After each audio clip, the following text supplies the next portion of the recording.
ఎన్టీఆర్ ని గౌరవించామన్న మోడీ మాటలకు పేర్ని నాని కౌంటర్ ఇచ్చారు. ఎన్టీఆర్ ని వెన్నుపోటు పొడిచిన వ్యక్తిని పక్కన పెట్టుకుని పెద్దాయిని గౌరవించామంటే ఎలా నమ్ముతారని అన్నారు. रामलला के फिर घर लौटने का उत्सव मना था।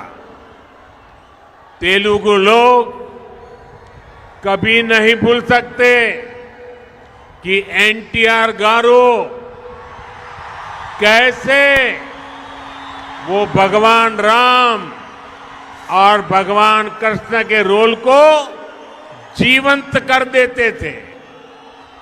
उन्होंने जीवन भर किसानों और गरीबों के हक की लड़ाई लड़ी थी।